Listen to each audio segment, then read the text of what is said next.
how to do this.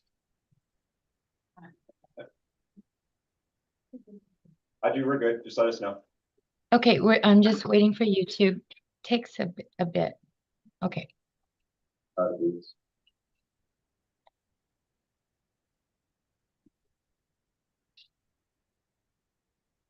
Good afternoon. Thank you for joining us at our monthly Board of Commissioners regular scheduled meeting. It is 12:03 p.m. December 11th, 2025, and we are broadcasting in here at our GHURA's main office in Sinahanya. We'll start off with a roll call. Commissioner Torres. Here. Thank you. Commissioner Rice. Present. Thank you. Commissioner Delia. Here. Thank you. Commissioner Brooks. Present. Thank you, sir. Chairman John Rivera is excused from today's meeting, and I am chairing today. We have quorum. Thank you. Moving along, item number 2, board meetings, public announcements. First printing, Wednesday, December 3rd, 2025. Second printing, Tuesday, December 9th, 2025. The announcements are in your packets. And let me know if you have any questions.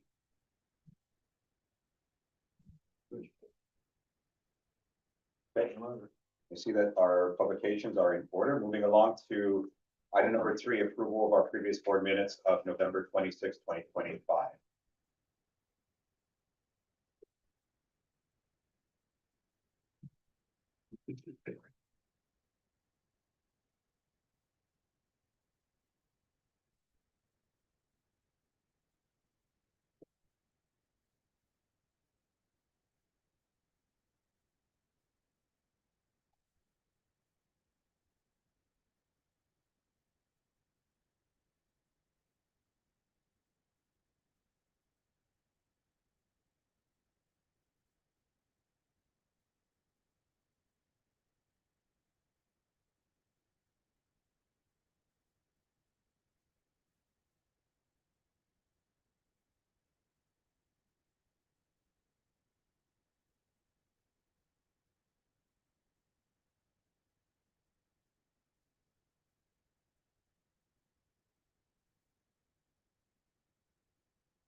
I think for me, just on page 2 on the bullet point, punctuation mark, so that way it's uniform.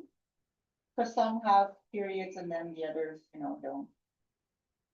That's the only change that I see.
All right, I'm not seeing anything else, commissioners.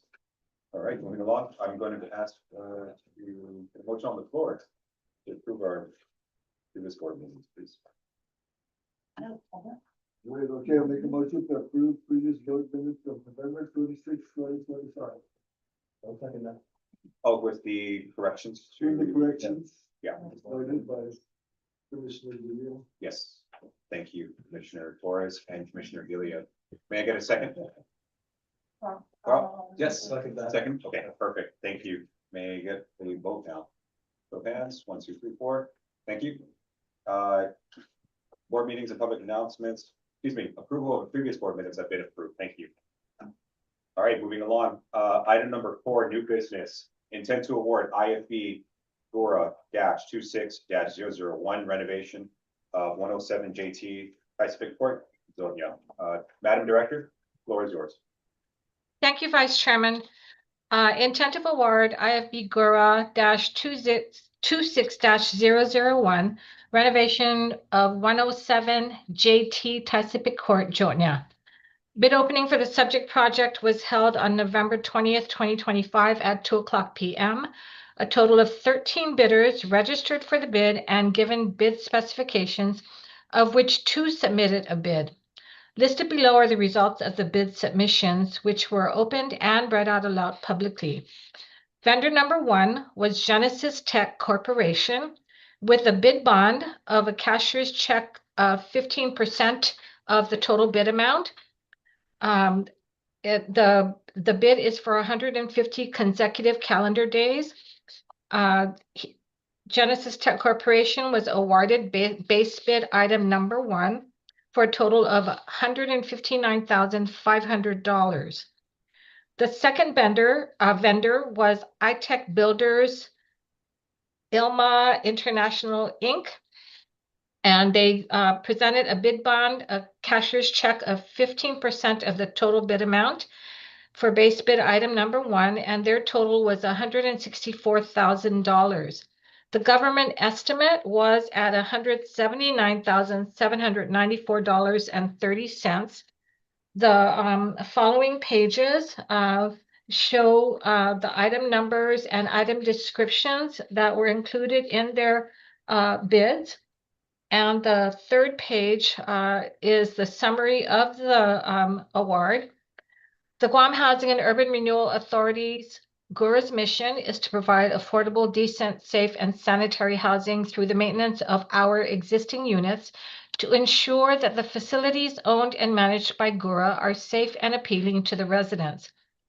The CD Division, or the Community Development Division, manages a diverse housing portfolio, including a single-family rental and commercial properties. By prioritizing affordable housing, it supports GHURA's mission to provide safe and decent living conditions for low to moderate income families. Through effective oversight, the division helps create sustainable housing solutions that benefit the community. A property assisted with home investment partnerships funding, or HOME, under the Renewal Affordable Homes Program has been foreclosed.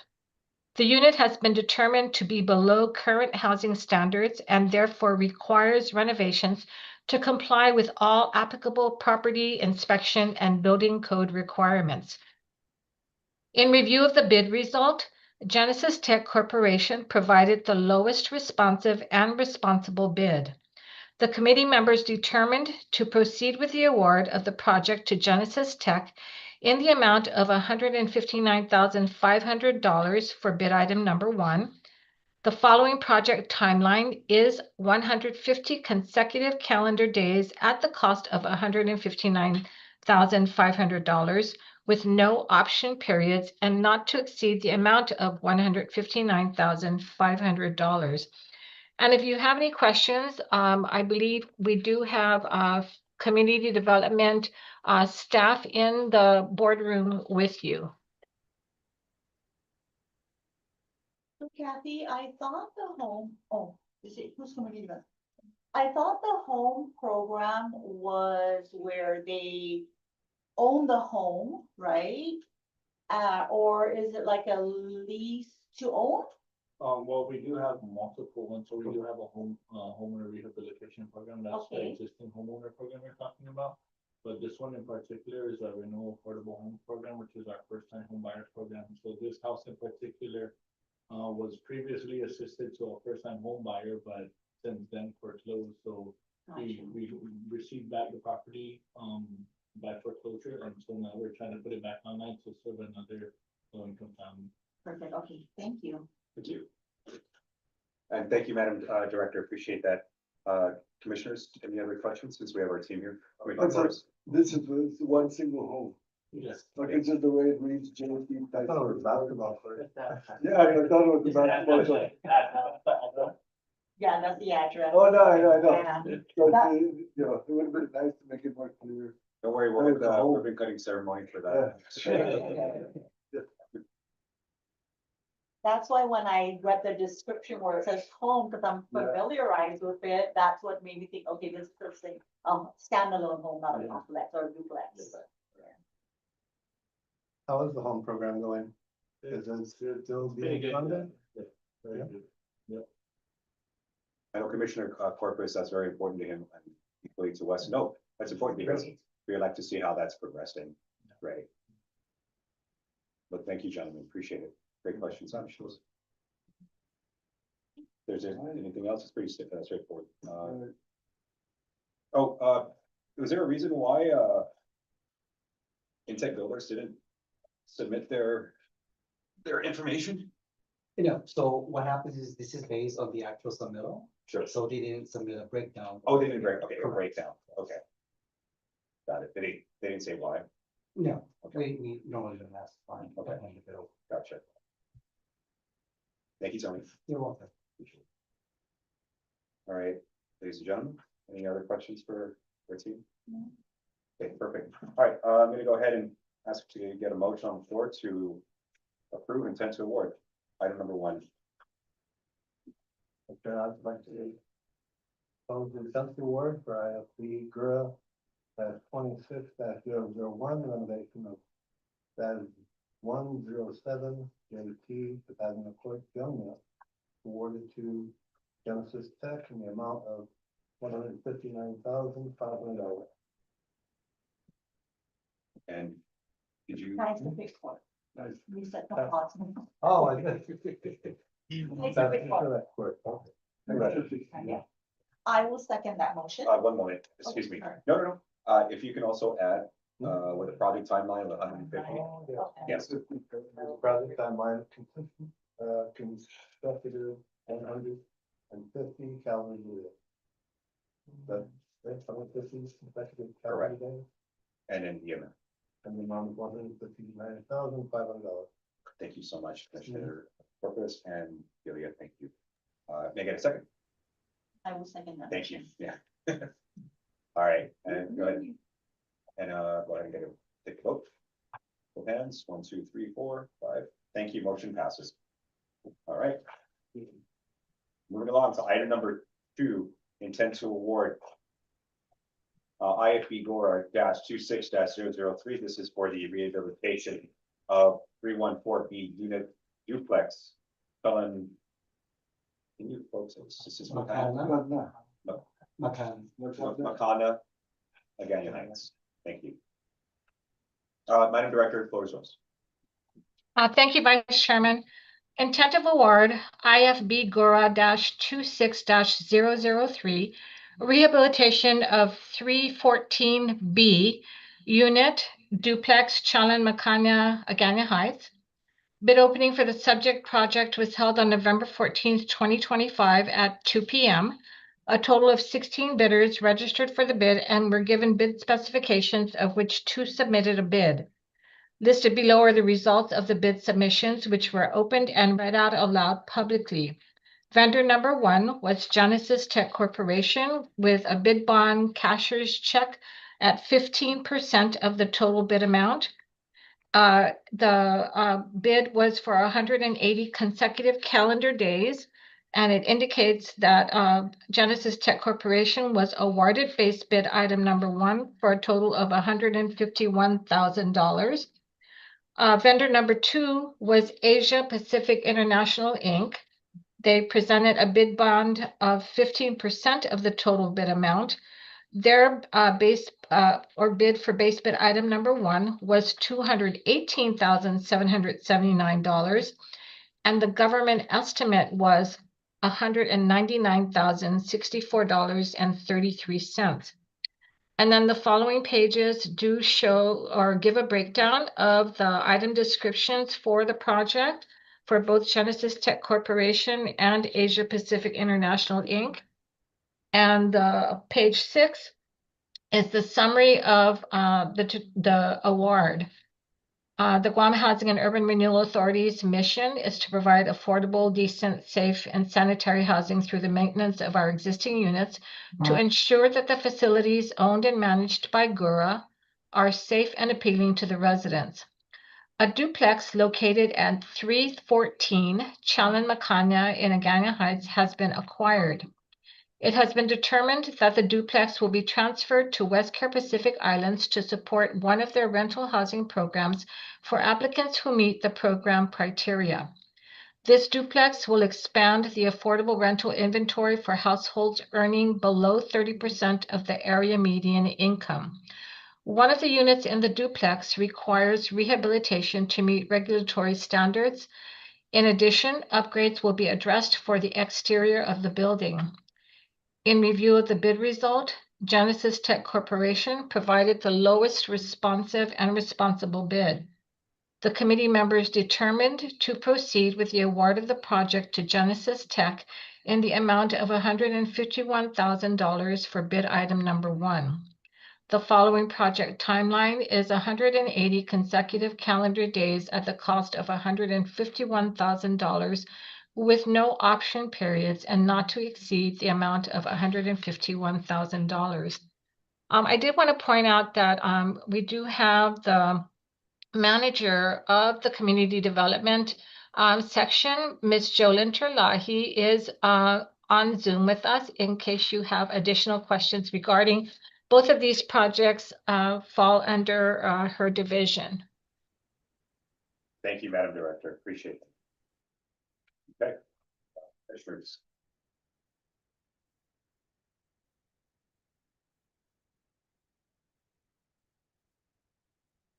So, just, I guess it's just a clarification, right? So you know how this was accepted by the committee members? I just observed that in previous,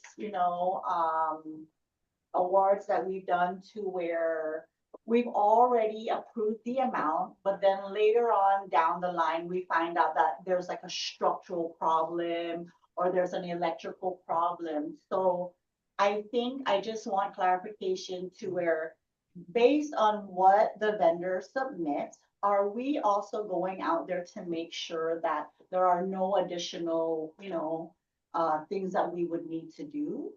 Especially by them, acknowledging that, the amount is good, or, So the firm fixed price is the firm fixed price. There are Okay. 2 instances when we could adjust the award, right? And both are government reasons.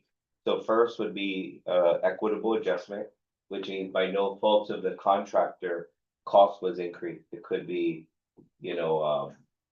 let's say for whatever Increase in reason, they price. lose their permit. okay, Right, and everything, all the document points that they submitted it, or for example, the most recent one where we did equitable adjustment. Was when the government shut down and construction shut down during COVID, it was no fault of the contractor. right? That would be equitable adjustment. A change order would be 2 reasons. One, we want to change it, right? Mhm. 2 would be site conditions aren't what they thought, right? Now, there's a difference between what's visible, like if they were just negligent in inspecting it. But what we see when we do a change order, sometimes it's, we don't know until we get into the ground, right? And we're digging in the ground and we're like, oh man, this pipe's broken, right? That wasn't part of the scope, but since we've already dug it up, we might as well fix it. In those instances, it would be initiated by GHURA, right? Or if the contractor finds it, A&E will go out and verify that, and then we would likely do consider a change order, bring it to the board. But before we bring it to the board, we also make sure that we have the funds. So those would be the two instances in which the price that the awarded today would change. Right, so when it says here that it's not to exceed the amount of $151,000, where does the funding come from? You If mean it does, if if there there's is a change additional, order, yeah. It would come from the respective, that would be part of the consideration, whether we could afford whatever change order. Or we'd have to make an amendment or terminate and cancel the project. All of that would require us to come back to the board. So in coming back to the board for a change order or termination or whatever that case may be. That's when then if there's an adjustment in the price that we have today. Right. That it would be addressed at that point, right, with the explanation to back that up. Yeah, so I think that in a lot of the, what you call that, the bids that I've been seeing that we've been going through, right? We always put not to exceed the amount of 151. Yes, So I'm thinking that that verbiage is just a little bit misleading because we can't really say it's not gonna exceed it because we don't really know, right? well, today, that's what we say. Okay. But it's at the discretion of the board. So if the amount, so the board is approving and telling us to make sure it doesn't exceed the amount that you guys are Right. approving. It's more instructional to us, really.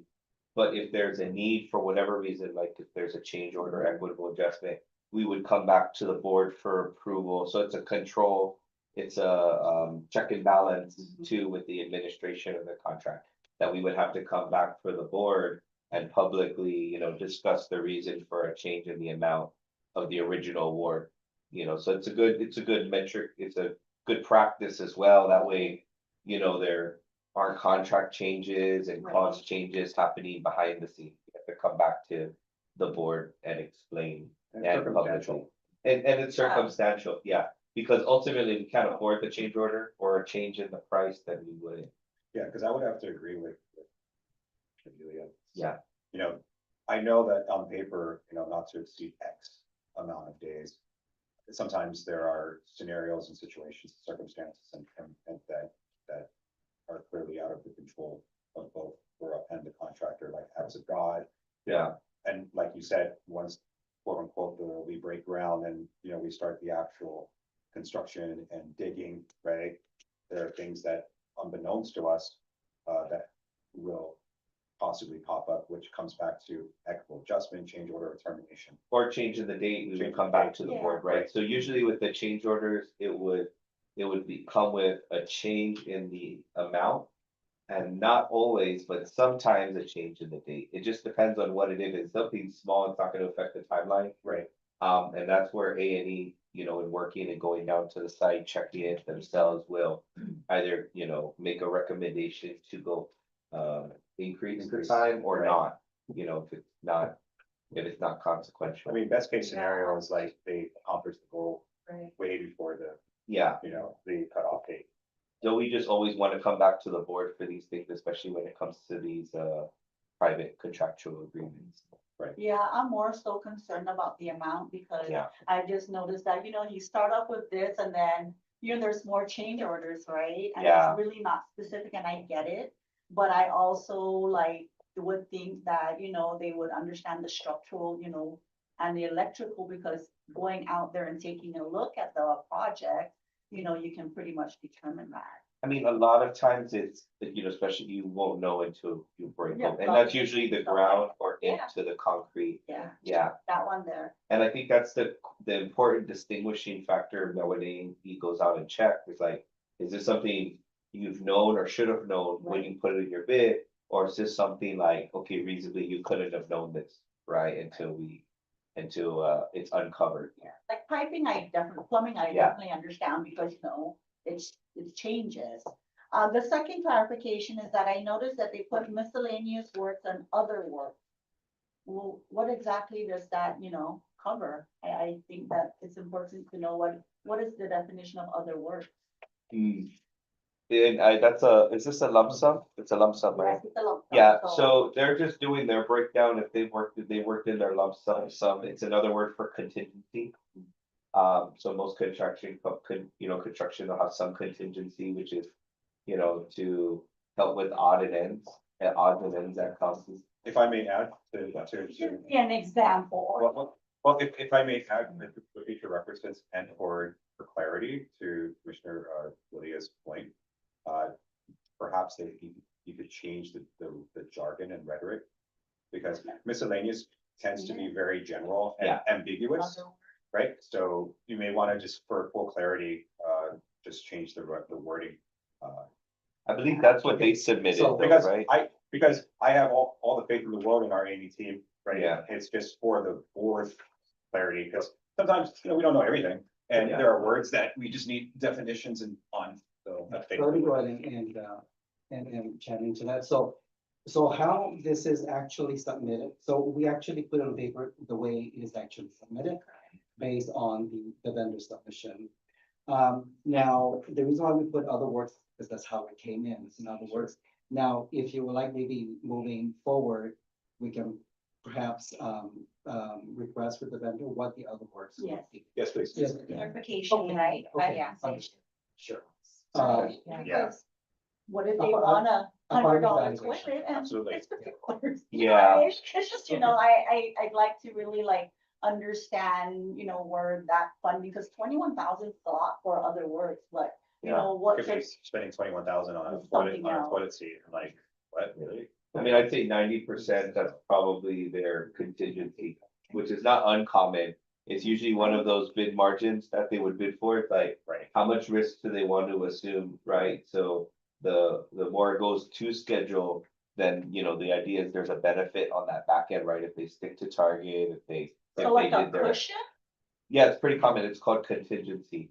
Yeah, so even in our, in government estimates, Right. we plan for contingencies that may come up. It's about 20%. Right. Also, that's how they determine So it that. gives you folks a Okay. wiggle room. basically. Yeah, so Yeah. it's standard industry practice. But again, it's a risk, because if you have too much cushion, you risk not being the lowest bidder. But if you have little, then you risk losing. Yeah. So that's where the competitive part comes in, is Absolutely. how much risk do they want to assume on the project? So. Because to me, how I'm interpreting is that 9 and 10 are the same thing. Mm. Miscellaneous works and other works, Yeah, you know? we could maybe We can, Yeah, clarify in the we future. can request what those. Yeah, sorry. bases Sorry. No, that's me. So I want to ask a question, like, so, like, you didn't go for permitting yet, right? Correct. Right, so there could be a permitting, some requirements that agencies would say, well, you have to do this, it's in this area, for example, like archaeology. Mhm. They go, it's in this area, there's a high potential that you're gonna run into, or this or that, right? Or environmental, you're close to a wetland area over here or whatever, so. I'm just throwing that out, whether maybe that's where some of this contingency. That would actually be on us. So if the government comes back and says, hey, there's some environmental concerns, because remember, before we even go this, we have to do the environmental. So those would be instances where it would be maybe an equitable adjustment. That when we go out this, we didn't tell them ahead of time that, hey, contractor, you have to take care of this. Right, it could either be, could either be like change order, equitable adjustment. It's where it's no fault of the contractor. So we gave them the thumbs up, and then the permitting agency comes up and with another reason. Then, we'll address that separately and of course come back to the board, right, with the details of what that is. Thank you, Didi. Thank you, Tony. Thank You're welcome. you, John. Thanks, sir. You. Any other questions on this matter?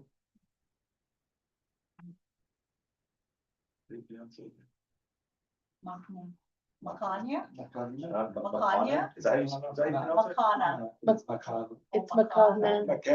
Okay. I live on this street, Do you really? But John, yeah, the line street. It's Makahna, Makanya? Makana. You know what? I don't want to butcher it. That's Makahna, it's not that we're live. No. Maka- That's Makahna. such a long. It The is. J is like an H?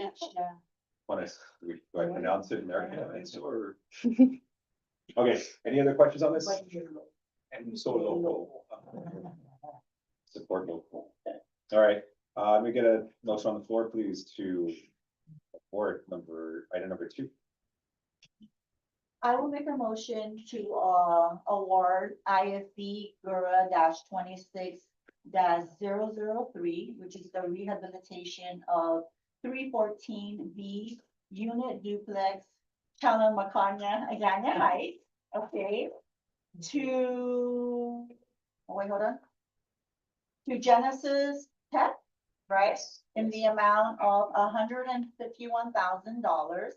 The project timeline is 180 consecutive calendar days at the cost of $151,000.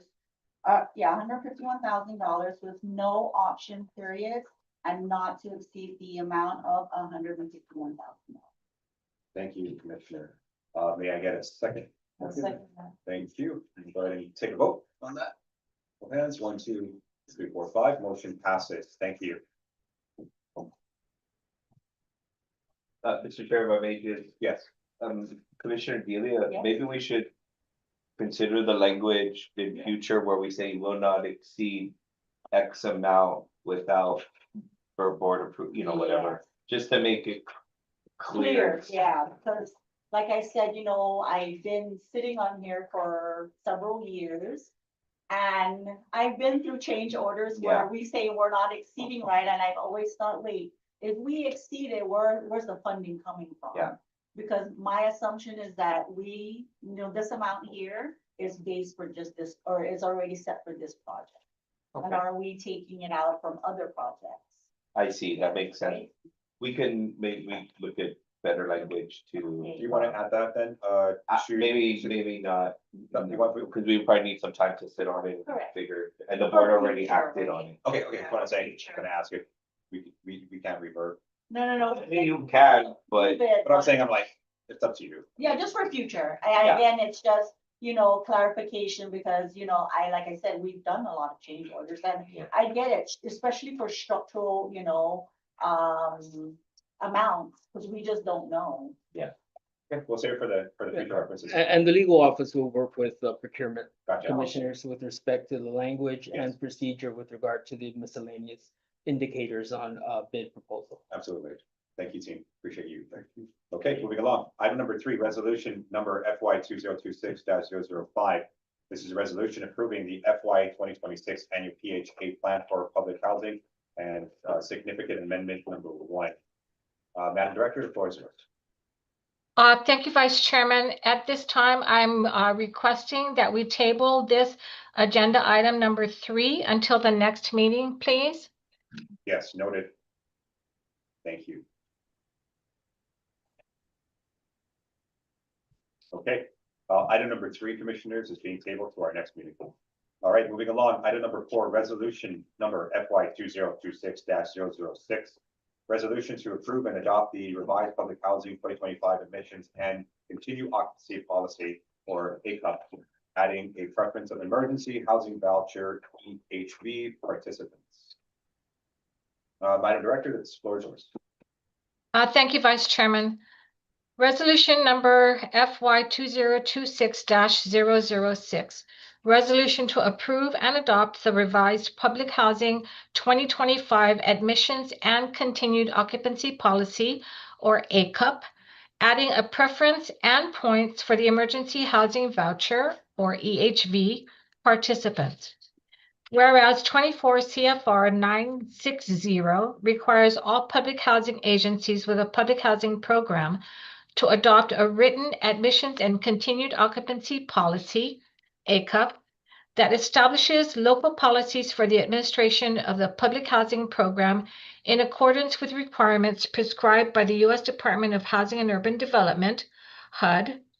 And whereas notice PIH 2025-19 guides public housing authorities, PHAs, on how to transition emergency housing voucher or EHV families into their Housing Choice Voucher program.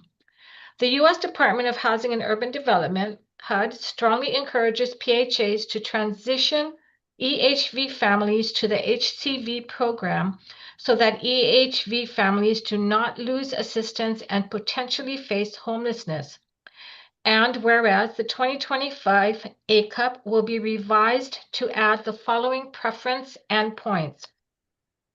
Displacement preference of 5 points. Only emergency housing voucher or EHV participants are eligible for this preference. The displacement preference is for EHV families who will be displaced through no fault of their own, but by governmental action due to the end of the funding timeline established by the U.S. Department of Housing and Urban Development, HUD. Chapter 4, Applications, Waiting List, and Tenant Selection. Discretionary policy change. Added an emergency housing voucher EHV preference to the public housing waitlist from January 1st, 2026 to June 30th, 2026 for families displaced as a result of the termination of the EHV program. Chapter 7, Verification. Chapter 7A, Discretionary policy change. Added language explaining how the PHA will verify the EHV preference. Chapter 7B, Discretionary policy change. Added language explaining how the PHA will verify the EHV preference. The revisions to the ACUP consist of both mandatory and discretionary policies that are necessary to ensure access to fair and equal housing for all constituents.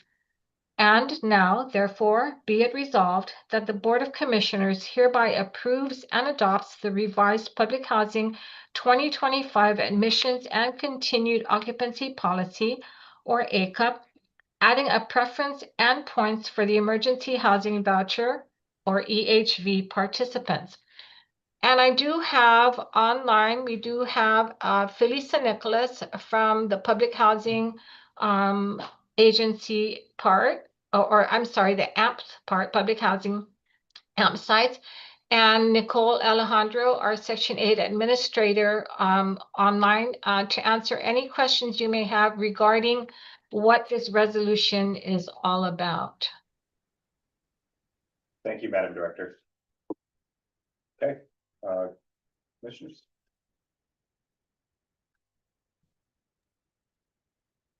So I mean, I've never seen this. Yeah. I've never seen the ACUP, right? So the language, okay, so like, for example, in chapter 7, the verification, what type of and it's just a summary, right? Like, what type of language did we add? What was the change? Let me start with the broader background. Okay, So the emergency housing voucher program was a COVID era yes, funding program. I believe the funding, and correct me if I'm wrong, Nicole, the funding on the HUD side, when Congress approved, I think was supposed to run to like 2028, maybe 2030. The issue is, here we are in 2025, and the national budget for this that Congress approved is run dry nationally. So come March, there's no funding for EHV anywhere in the country. So we've been trying to find ways to kind of lighten the impact on the approximately 70 families we have on the EHV program. So this will allow us to make them a priority on the public housing wait list, so that, you know, hopefully we can get them housed soon before the March expenditure, because come March, there's not going to be any funding nationally for EHV. so if it was specific to COVID, right? Yeah. Because that's when it was created, and the funding,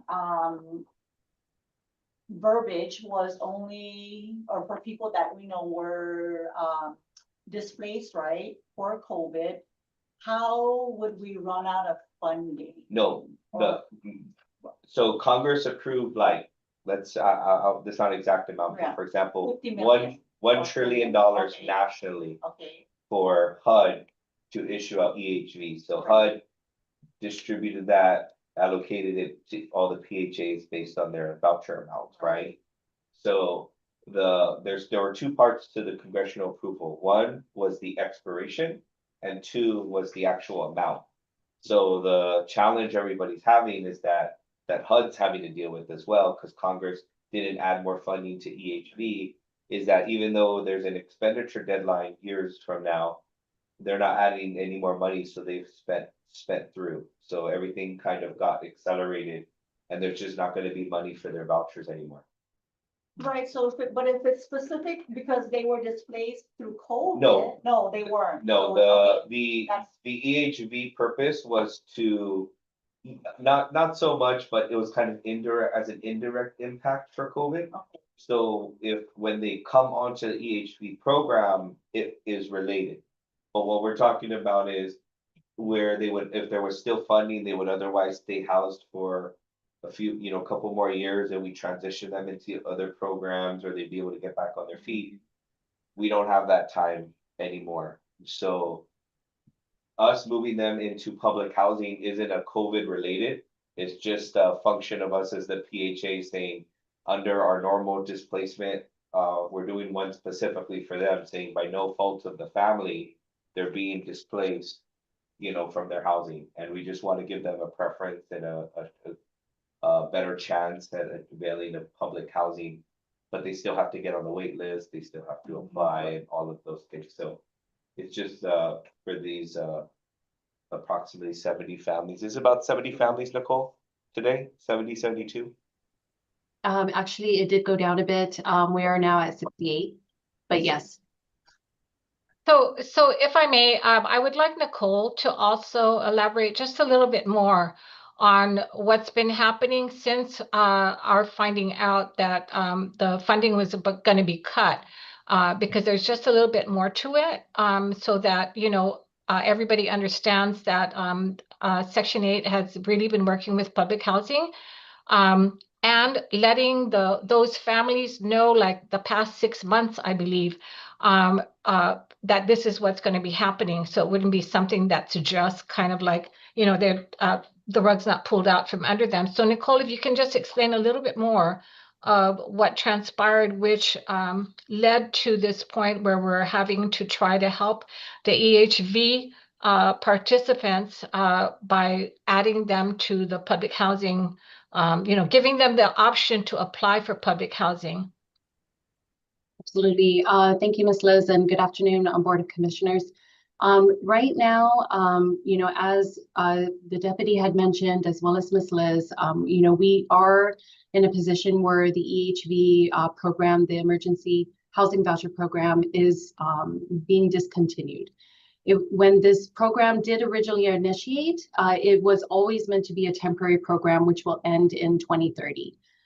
As Mr. Estevez had mentioned, it did escalate a little bit faster, which is why we got notification from HUD earlier this year in regards to the funding for this specific program. As our response for these families, which amounts about 68 families which will be affected, we have notified them as well as their landlords that their program will be discontinued in March. We have tried to, expand it as long as possible, but March 2026 will be the final, payment for this family or for these families. So we'll be terminating during that time. So we have notified them as early as September as to what's going on, and to find other ways that we can provide housing assistance. We are working very closely with public housing to see if we can get them on their wait list. And due to regulations that we have to follow, the best that we can do is to get them on the wait list with preference points, which is why the AMPs have had to change their ACUP. I know there is an opportunity to move them over to HCV. However, in this moment at this time, we are not in a position to do that. So we're looking for other creative ways to continue the assistance with this family.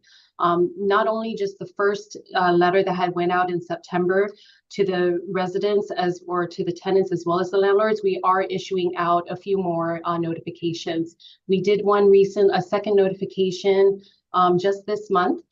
Last month, and then we'll send a final one in February to again notify them that in March 31st you will no longer be in the EHV program. So we are taking measures to inform our families as well as the landlords and informing them as to what's going on with this program that they are in. Can I ask a question real quick? The exhaustion of this funding. And we're looking at other options for them to go into other programs. Does this accelerate or put them to the front of the line as opposed to just put them on a wait list? As much as we can, this puts them to the front of the line. Okay. Because there are other preferences to that can help, and so like if they're working, they'll get a preference plus this, so this is just to give them an extra leg up. Unfortunately, though, it's what we were looking at originally was, could we just do a general transfer and put them in, but unfortunately, we're not allowed to do that. Right, Even in this situation, we still can't circumvent the wait list. right. So be that when they open up and a new wait list is established, provided that one of these families or multiple families apply, then they'll move to the top of that list. So you know, for chapter 4, right, we added an EHB preference, but is this correct where the preference is to the public housing waitlist from January 1st, 2026 Correct, to June 30th? because the board 2020? needs to approve the ACOP before we can apply the preference. But the verification will go further back, but the Okay. effective date to apply the preference point Would will this be period. prospective, Okay, correct? I just want to. The other part of that is, as you know, it takes like 1 to 3 months to do the ACOP amendment, because there's like public hearing requirements and notice requirements. And so, you know, we're grateful to Public Housing, Ms. Philly and their team, and, you know, Patrick and them for pushing this forward and getting this through. So we'll be working at this for, you know, quickly as we can. Okay, I just want to make sure that makes sense in my head. I know. So I have one question. Yes, as sir. well. With the emergency housing voucher, they're actually put in a place or given a voucher that they can go into instead of trying to drop into public housing, which there's limitations of. And Section 8 is not open for that. as Section well? 8, so HUD's put a pause on issuing new vouchers, and that's why we can't even consider at this point to give them an HDV or a regular Section 8 voucher. So we haven't really issued new ones. There's a pause on that. So this So would a even pause impact the on new? EHV. Section Correct. 8? Okay, so everybody existing on. Not all Section 8, there are some that are still ongoing, VASH and project-based, right, Nicole? That is correct. Yes, fashion project-based are the only ones we can issue out at this moment. Yeah, so, you know, the timing's just not good. Was it, the reason why HUD paused, was it a funding issue? Or was it an executive order? What went into that? Part funding, Part funding? part working with HUD to make sure that we don't break the HAP budget. Sure, Right, because housing, the rents have gone up so high on Guam, yeah, it's really putting us on the red line. so strange. And so, correct. Yeah. So we're working with HUD to make sure, so part of that process is they say, don't issue more vouchers, See, and let's see. that's my concern, you know, because you brought up a good point, and, you know, I'm part of the collective, and it's getting almost facetious and ridiculous already in terms of the real estate. Everything that deals with real estate in general is ridiculous on Guam, and it's not getting any better. And, you know, that's one of our biggest concerns is, you know, the cost of everything that entails real estate in general, right? It's becoming problematic, and, you know, that's one of my concerns is going to your point, it's becoming, you know, economically hazardous and strenuous, you know, to maintain status quo because the cost of the inflated rates and the inflated everything is really having that cascading effect and, you know, really affecting us, our bottom line, you know. So in your opinion, based on your background, Terry, and your any foreseeable future where things will start to level out, where we can actually lower the economical blood pressure without medication? Without medication, Without not medication. without medication, no. the medication is actually a combination of things. Yeah. Premier, which is construction of additional housing. Sure. Right, adding supply where demand is high, right? So it's in large part, a supply demand issue. Right. But those are not overnight solutions.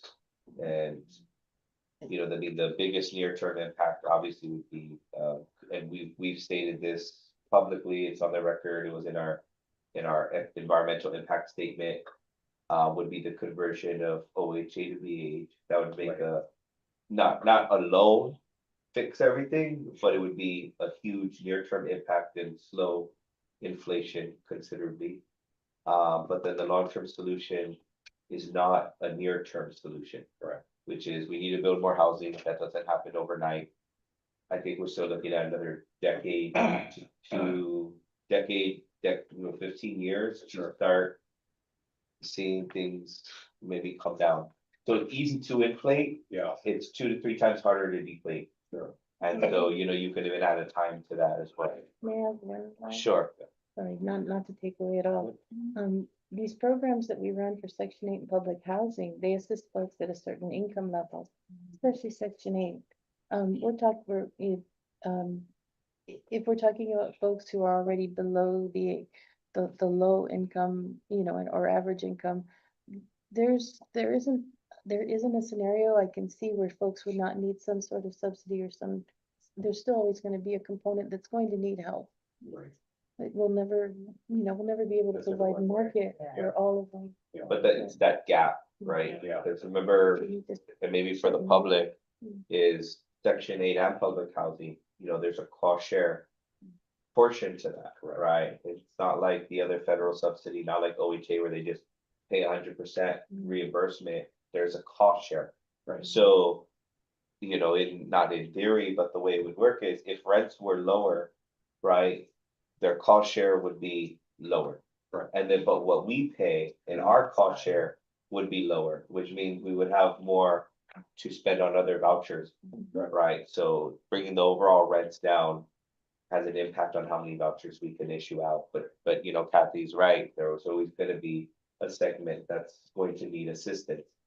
But the cost of that assistance, if it keeps going up, it doesn't start coming down, then we're going to have less to assist. Sure. We're not going to be able to assist as many as we otherwise could. In an ideal world. And that's been the that's been where things have been trending towards, right? I think this would be the first time in a while, right, Nicole, where we're not going to be able to issue all the vouchers that we are able to issue because there's not enough money to issue all those vouchers.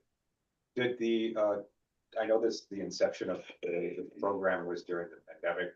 Did the families know that this was a potential transient program? Yeah.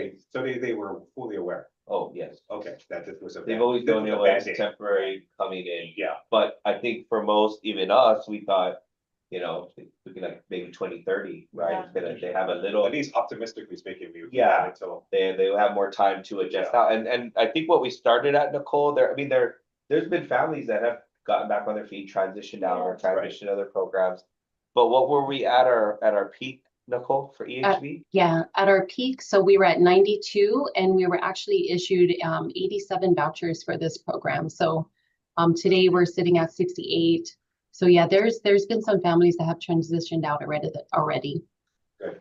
Part of the beginning of that, I remember us discussing this, and I remember them giving us an excess amount, right? Yeah. So that's the one where we've exhausted right. those Yeah, programs, yeah. okay? I was trying to refresh my memory okay.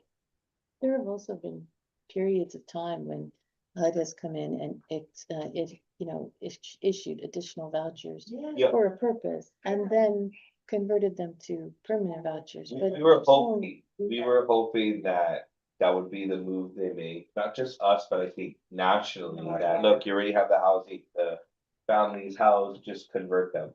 So we would have been crossing our fingers for that for a while, but it just didn't quite pan out. Was this part of the big beautiful bill? No, That wasn't. no, this is still from the original. Like I said, the timeline hasn't expired or been accelerated. Sure. There's Nationally, they ran out of them. That's all it was. That's all they did. Okay. And it's also because, rates for rent or housing. Yeah. Isn't just going on Guam nationally, No, it's right. they're going up as well. Right. Okay. I had one more Sure. question, just quick. Now, this is kind of jumping ahead too, but might be related to Rosewood Park and Starbucks too. Do they get vouchers from us or do they have their own program? Not to And then speak low-income housing. specifically to that. Yeah. The Speak- new light techs aren't PDRs. Cause it would take us giving Yeah. vouchers to them and assigning, but we're not assigning We're not anymore. assigning. So they would just be, So they're independent- affordable, correct, independent vote. affordable rentals, yes. There's no way to get them together like to take the emergency units with them. Well, they Like wouldn't a- even be constructed by the time the funds were to expire. The new ones, and they fill up pretty quick, Yeah, I'm sure they should. yeah. So there's Just a, to imagine, like, I understand. I mean, we could maybe look at, we can explore that avenue of, I guess, units that are already Sure. in Existing. existing. Yeah. Okay. It's worth evaluating. Good question. Thank you, Commissioner. Corpus. Thank you, Dee Dee. Thank you, Nicole. Commissioners, any questions for Madam Director and Nicole, since we have them right now regarding this? All right, Commissioner Schwartz? Nothing? Okay, perfect. All right, I'm gonna get a motion on the floor to approve item number 4, please. I will make a motion to approve resolution to approve and adopt the revised public housing 2025 admissions and continued occupancy policy, the APUP, adding a preference and points for the emergency housing voucher, EHV participants. Thank you, Commissioner. May I get a second? oh, just a second. Thank you, Commissioners. Make show of hands and go to take a vote. 1, 2, 3, 4, 5. Thank you. Motion is approved. Thank you, Commissioner. Yes, illegal. I am going to call a 2-minute, I guess not 2 minutes. 2-minute reset, please. Okay, we'll just leave the video and sound on while you take your 2-minute recess. Yes, thank you. It's been an hour. We've been drinking a lot. Go ahead.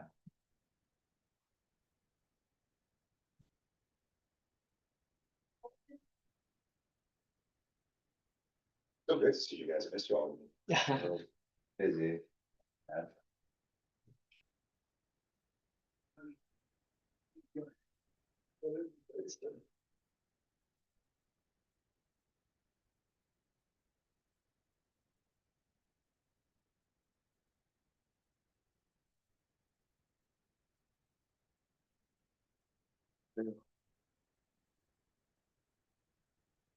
One, 2, 3.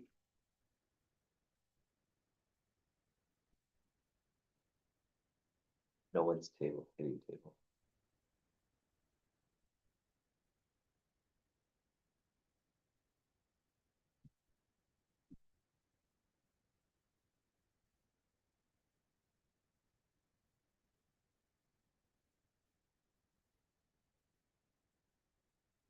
You doing okay? Time in the day, you know what? You eat an elephant 1 bite at a time. That's Yeah, sure. getting there. Sometimes you gotta go back and go for those, micro goals. One item at a time. So, gotta be flexible, change it up, Doing your best. yeah. Right, I used to, man, but I stopped.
when you're ready to reconvene, sir. Okay, thank you. We are reconvening at 1:04 PM.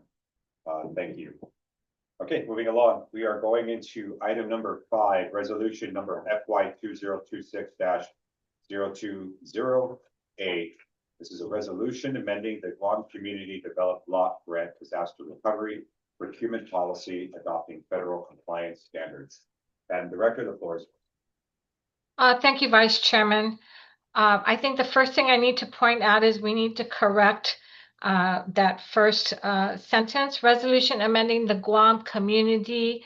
We need to add the word development, block grant, dash disaster recovery, or CDBG-DR, procurement policy adopting federal compliance standards. And I'm sorry, this is resolution number FY 2025-020A. Whereas pursuant to 12 GCA Section 5104, the Board of Commissioners of the Guam Housing and Urban Renewal Authority, GHURA, or authority. Excuse me, I'm sorry. We're on resolution number 5. Could you kindly repeat, was it FY 2026 or 25? 25. So we're changing Just 26. the agenda. That's a typo. That's a typo, Yeah. right? Oh, a typo. Thank you very much. That is FY 2026. Yes. So we're Dash changing. 02A. Okay, let's start again. Are we changing 6 to 5 or? It's 2026? 2026. It will be published. Which year is correct, the agenda or the actual resolution? Yeah, Okay, so the resolution's correct, the yellow sheet is The wrong, agenda. okay, so. but the announcement, if you look at the board announcements, it Right. announces 2025-020. Yeah. So the typo is only in the yellow and cover sheet agenda, correct? Okay, thank you. Wait, so is it FY 2025-020 Yes, ma'am. I mean, A? Yes, Yes. because the original amendment or the original resolution is FY 2025-020. So the A annotates an amendment to the original. Correct. Okay. So the yellow sheet that says 2026 is a typo. It's just The- the agenda, then you decide. 2026 is item number 5? Item number 5 should say 2025-020A. Okay. Correct. But the board announcement reflect 20. It correct, it's the 25, correct, correct. the correct date, or year, excuse me. Okay, Okay, let's start again. okay. Sorry. Resolution, Go ahead. can I go? Yes, floor is yours. Okay, resolution number FY 2025-020A. Resolution amending the Guam Community Development Block Grant Disaster Recovery CDBG-DR procurement policy adopting federal compliance standards. Whereas pursuant to 12 GCA Section 5104, the Board of Commissioners of the Guam Housing and Urban Renewal Authority, GHURA, or authority, is given the right and responsibility to govern and control the operations of the authority and to establish policies for its day-to-day operations and generally to undertake its responsibilities as supreme authority for GHURA. And whereas pursuant to 12 GCA Section 5105B, the Guam procurement law requires that GHURA comply with any federal rules, requirements, regulations, or procedures and may execute declarations or other agreements or documents of every nature as may be necessary or required by the federal government and to fully comply with any conditions imposed by the federal government upon participation by GHURA in such programs.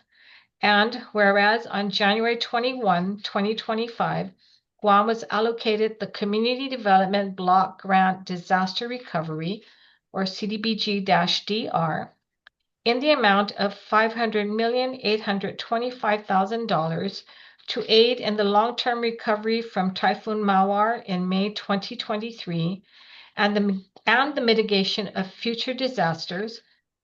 And whereas this CDBG-DR grant will be administered by GHURA, And whereas the Board of Commissioners recognize that to implement and execute the CDBG-DR, GHURA must certify and commit to its compliance with federal statutes, regulations, rules, and requirements.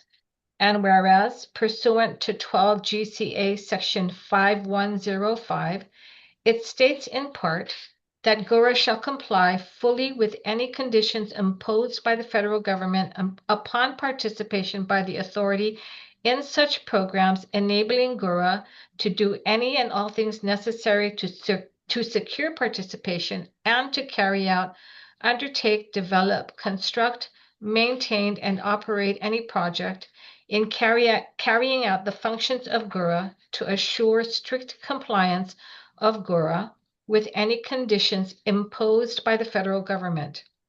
Whereas pursuant to 5 GCA Section 5501, it states in part that where procurement involving the expenditure of federal funds, all persons within the government of Guam shall comply with such federal law and regulations which are applicable and which may be in conflict with or may not be reflected.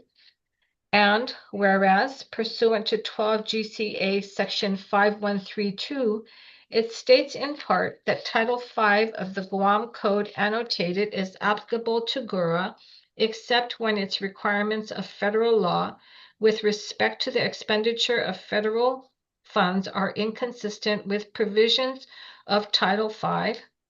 And whereas pursuant to CDBG-DR requirements relative to Public Law 118-158, 2 CFR 200, Section 3, Roman numeral 3, A, 2D of the Universal Notice, required certification to timeliness in the Administrative Action Plan and the required certification to timeliness with the Action Plan submission.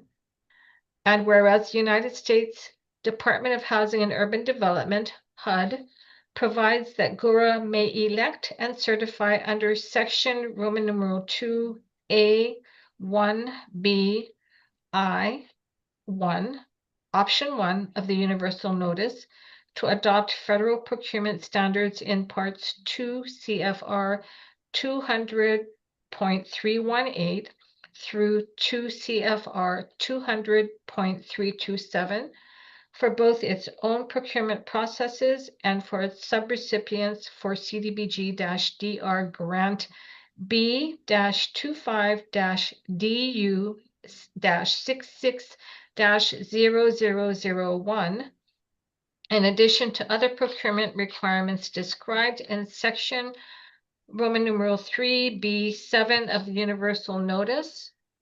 And whereas on February 27th, 2025, HUD acknowledged GHURA's intent to certify under Option 1 for its procurement and its subrecipients. And whereas executive management proposes that federal procurement standards be adopted for the procurement of goods, supplies, equipment, construction services, and professional services funded under CDBG-DR Grant B-25-DU-66-0001. And therefore be it resolved that the Board of Commissioners approves the amended Community Development Block Grant Disaster Recovery CDBG-DR procurement policy appended herewith below to be utilized exclusively for procurement activities funded by the CDBG-DR grant. And be it further resolved that the Executive Director may approve amendments to this policy on behalf of the Board of Commissioners as may be necessary or required, and shall report amendments to the Board of Commissioners when exercising this authority.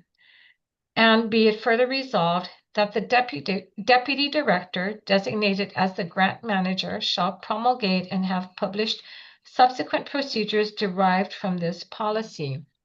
And we do have our Deputy Director, Fernando Esteves, the grant manager of the CDBG-DR program, present for any questions you may have regarding this resolution. And our apologies for the corrections that have to be made. No problem. Thank you, Madam Director. Dee Dee? Hi, thank you, Mr. Chair. There's actually another amendment that needs to be made. Okay, Something that was just misplaced on the second whereas line 1, page 9. page 9, Okay, where it says the Guam procurement law should be removed to the 7th whereas, where it says after pursuant to 5 GCA section 5501, the Guam procurement law, then comma, states in part, so that should actually be down there. Because 12 GCA isn't the procurement law, it's 5 GCA, so that just got mixed up. got it. So second, whereas, the Guam procurement law requires that part. Or the easy part would we just scratch that, We then just we don't scratch have that to all move altogether. anything. Yeah, Okay, the citation would be good on its own. noted. Thank you. Thank you, Dee Dee. Thank you, Lisa. Thank you. Is this making it easier for us because of the Guam procurement process, how long it takes, or? So, the overall standards, the federal requirements and Guam procurement standard are generally consistent. Though it's just that as the Guam procurement law states areas where they're in conflict. Right. Then we're just being clear that we have to follow the federal one. So that's what this is for. It's compliance, that's all. It's compliance stuff. The other thing as well, added on the second to the last resolve. To be consistent with the other policies DR policies is just saying like, look, if we have to, there's a change on the federal side and we need to amend the policy. Right. That the executive director could do it, make the amendment. And then we would just report back to the board. So we added that in because this policy we did back in May. Yeah. And then we had all these other compliance policies we needed to push out. So we just added that language in here too to be consistent. The policy itself, which you guys have copies of, the new version 12 updated for 12/11, completed legal review. They're pretty much grammatical. There's only one substantive, not two substantive, but one addition, and this was based on HUD's review of the procurement policy. Okay. It's under section 16, which is additional requirements. So there are a few small additional alternative procurement requirements specific for DR that are in the universal notice, Okay. and they just wanted us to reflect that. Is that, I'm sorry, Dee Dee, excuse me, so 16.0 additional requirements. Correct. And which one specifically are you referring? All to? of them. All of it. Okay. So the citation 90 FR, the Yes. 90 Federal Registrar 1754, Got it. otherwise known as the universal notice. Those Yes. are the specific requirements for CDB GDR, and so Got it. that's outside of 2 CFR 200. So we added that component in, Sure. so that everything else is grammatical and So naturally to meet compliance. correct. Correct. The last thing is the procedures, which we've already started to work on. It's about 97% complete. I mean, that's where much more detailed, Yeah. right, in terms of how we're doing it. That's what HUD's looking for. Sure. And so this is the last policy that if the board approves today, and then the procedures, we get them out to them tomorrow. Right. This is the last thing we need to get the grant agreement sent from HUD for the full amount of the grant. This is kind of the last I know. of the Mohicans, Right. yeah. Obviously the shutdown because, whatever feedback we weren't able to get for about 45 days, so a little bit of a delay. But we're still moving at a good pace. Sure. So the amendment is just based on HUD's recommendations that we adopted, right? Well, We the sent main it to them. amendment would be adding in the Right, the federal. portion. correct, from the Federal Registrar, the Right. universal notice, but we added in two things into the resolution. One, the authority that the board has granted before to the executive director to make amendments. And number two was, the 12 GCA citations on GURA's legal requirement to follow federal requirements based on whatever grants or, programs we enter into. Correct. So we just added those additional citations in just to be clear that, you know, we have a legal requirement to follow HUD's requirements. And also the ability to expedite things with the second to the last resolve. Correct. Correct. But then those would be the amendments made to the original resolution passed in May. Could I, if it's okay with the rest of the board, could we get an abridged version of how the DR coming along since Yeah, in general, like how- maybe on the comments or general discussion, you want to say for that's that? okay? Yeah, of course. So we can just close out the items, if that's okay, unless the board does that in consideration of the, Not at all. That's just to keep the meeting clean and forward moving, if that's okay. No, no, if it was a word, it would have been a misnomer, not a big deal. It's more of curiosity than anything. No, I'm happy to discuss. Yeah, we can save it for the general. So Okay. what section was that are you talking about? You added? The 616, so under additional requirements. No, in the resolution. So Resolve.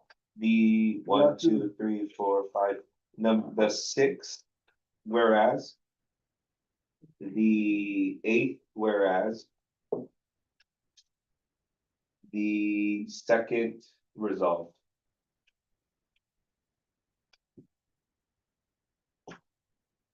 Okay. Sorry, we are amending the second whereas. Is that what Oh, you just yes, said? but for this specifically, we're amending the 2nd whereas to remove the Guam procurement law, Just that verbiage. just that version.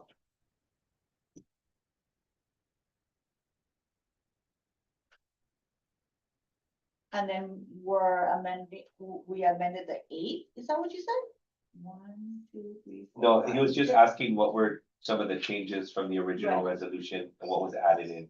Right, so the changes is the 8th whereas And the 6th, and the Commissioner. 6th. And then the second bit of the results.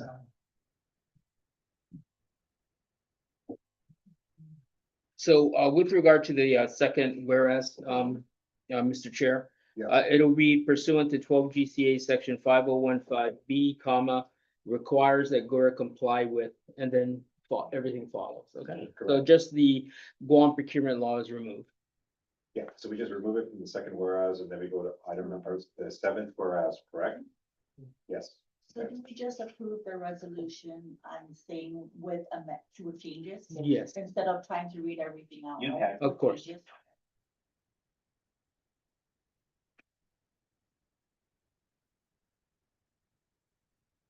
Okay. I have no question. Very straightforward. Thank you, sir. Thank you, Dee Dee. Okay, commissioners, do you have any other questions? Okay, may I get a motion on the floor, please? I'll make a motion to approve a resolution. Number FY 2025-020. A. Resolution amending the Guam. community- Commissioner, if I could just ask if you could say it with amendments or with corrections. You're approving it with corrections, right? With corrections. Yes, Yeah, yes. and amendments. After you read the FY 2025. Do you want the conjunction and also No, just with this. one. with is fine? Yeah. Okay. Okay, making a motion to approve resolution number FY 2025-020A with amendments Or correct, and Or or correction. correction. and corrections. The resolution amending the Guam Community Block Grant Disaster Recovery CDBG-DR procurement policy adopting federal compliance standards. Thank you, Commissioner Torres. May I get a second? I will second that motion. Thank you, Commissioner Delia. Appreciate that. All right, I'm gonna go ahead and call for a vote. 1, 2, 3, 4, 5. Thank you. Motion has been approved and is passed. Thank you. All right, moving along, item number 6, resolution number FY 2026-007. This is a resolution approving up to 68 new temporary full-time equivalents to provide auxiliary support for the community development block grant disaster recovery. Madam Director, the floor is yours. Thank you, Vice Chairman. If I may request that this agenda item number 6 also be tabled until the next board meeting. Noted. Commissioners, item number 6 has been tabled to our next. Thank you, Madam Director. All right, moving on. Item number 7, resolution number FY 2026-008 or 008. Resolution declaring a standalone low-income housing tax credit or LIHTC policy requirement. Madam Director, the floor is yours. Thank you, Vice Chairman. Resolution number FY 2026-008, resolution declaring a standalone low-income housing tax credit or LIHTC policy requirement. Whereas the Guam Housing and Urban Renewal Authority, GHURA or authority, is responsible to administer, oversee, and serve as the allocating agency for Guam's apportionments of the federal low-income housing tax credit, LIHTC, program, pursuant to Executive Order 2005-15, and whereas pursuant to 12 GCA Section 5104, the GHURA Board of Commissioners is given the right and responsibility to govern and control the operations of the authority and to establish policies for its day-to-day operations and generally to undertake its responsibilities as supreme authority for the authority.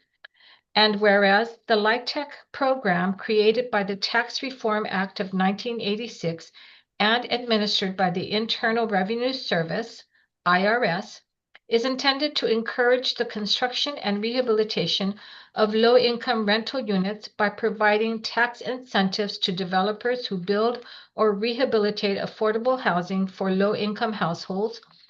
And whereas the GHURA Board of Commissioners, utilizing its broad discretionary authority, provided and guided by Section 42 of the Internal Revenue Code, or IRC, approved a non-competitive allocation of a housing credit dollar amount pursuant to Section 42M1A4 of the IRC from the 2024 Guam allocation. And whereas the GHURA Board of Commissioners, in further recognition of the authority's broad discretion in crafting the Qualified Allocation Plan, or QAP, desires to establish clear policy in its future development. Now, therefore, be it resolved that the GHURA Board of Commissioners hereby prohibits its officers and agents from drafting or incorporating any non-competitive 9% LIHTC allocations into any subsequent qualified allocation plan or plans, and be it further resolved that this prohibition shall be effective immediately, only severable by rescission of this resolution by the GHURA Board of Commissioners in a duly noticed public meeting pursuant to the Open Government Law, having clearly informed the public of its intent to revoke this commitment to fair and open competition, and by providing an opportunity for the public to petition the GHURA Board of Commissioners on this matter, following the public notice for a period of no less than 30 days preceding any vote to rescind, revoke, or amend this policy. And if you have any questions, just let us know. Thank you, Madam Director. Commissioners, the wonderful Miss Cat is in the room as well. If you have any questions? Can you just explain it a little bit? Is that 9%? Is it you or who would explain it? Oh, I can explain it. oh. Yeah. Okay. Would you like me to? Yep, I'm happy. Okay. Either way. No, please do, So, sir. you know, in going through this whole process, right, we recognize the board has, you know, very broad authority. And we just want to make sure, it's always been our position through the QEP process that it'd be a fair, open, we want to really maximize competition with this process, get more developers. What, we had to do to save the credits, we just want to make sure that, look, this was a one-off. It is the very clear intent of GURA and its board and its agents to have a open competition whenever we do this, and we just want to make sure that we're clear in that policy. And that even, whoever's executing or doing the QAP now and into the future understands they don't have an easy out by just going to the board to, approve a non-competitive, right? And Sure. so it really forces that a lot more pre-planning on how we're gonna do those QAPs further out to make sure that we can't just rely on the broad description of the board to basically bail us out. So it's a firm commitment. It puts this prohibition on the officer, so we kind of plan this into consideration. Now, of course, future boards, this board or the future boards can come back and change that if they really need to. But what this policy does is just put in place that it has to be very public, right? We need to come back to the public and say, for this reason or that, we're not gonna make it competitive. So it adds in those extra steps to, so it reduces some, but we believe in the execution side and the administration side of this, that it's necessary, and we just want to be clear. We've been saying it since the first board meeting. What happened. We don't intend for it to ever happen again. We did have to, utilize that discretion and authority that the board had to utilize that discretion to salvage the credits and make sure that, we're able to get them out. But we don't want to have to depend on that authority every single time. So this resolution just kind of makes that clear on what the board's policy is for us, the officers and agents, to execute in the future. Yeah, hold it to a higher yes. degree than necessarily you have, as the DD said, you have broad discretion. But if the intent is to make it competitive, we will hold ourselves to that without question. And that's what and to your point, Ms. Karen, I appreciate that also, DD, because, when we brought this up with the contention that, this brought to the board, we, along with Sherman, we were after a higher level of responsibility and accountability. And this is something that we definitely appreciate if you folks put together to prevent any future issues from occurring again. So we do value that and the steps you folks have taken to mitigate and or rectify and or prevent any and all potential conflicts in the future. Yeah, thank you. Yeah. Self-imposed, Correct. it's a self-imposed color, Correct. and it sends a message of what I think our intent is. Like what we desire more in action than just word. Yeah, and I think the public and our developers and our future developers, they should know that collectively, we've always set I've always set that precedence of responsibility, and things happen, and sometimes when things happen, it doesn't mean that we don't take the responsibility, the accountability to rectify circumstances and situations. So I am of the same opinion. If I had that had fire, that we still have collectively in the board's eyes, the faith in our team on doing what's right for our developers and our future developers. So again, to reiterate, thank you for that. And it's a short leash. Yeah. I think for the first resolve, can you just kind of explain that a little bit? Like what? I don't really understand what we're trying to do on that one, so just elaborate for the first resolve. Prohibits its officers and agents from drafting or incorporating any non-competitive 9% of the LIHTC allocations. So what does that exactly mean? So one of the critique was that, in the drafting or planning that we had considered the, incorporating an award or allocation without the board approving it, on the front end or the QAP. And so this just says, like, basically what this does is, amongst ourselves as we're drafting it or planning it, we can't even make this a consideration without first having to come to the board to rescind this policy to allow us to even consider it as an option.